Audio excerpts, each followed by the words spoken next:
నిందించకురా నాన్నను.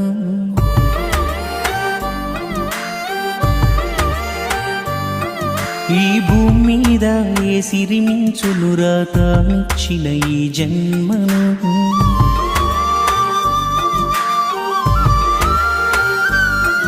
ఇష్టంగా గుండెలపై తన్నించుకుంటాడు, కష్టాన్ని తన్నోస్తూ నిన్ను పెంచుకుంటాడు.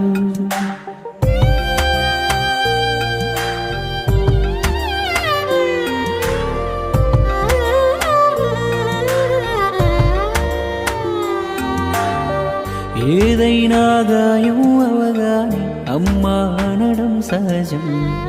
ఆ గాయం మానే మందుకొని నా మనసులు గుర్తించం. ఏదైనా గాయం అవగానే అమ్మా అనడం సహజం.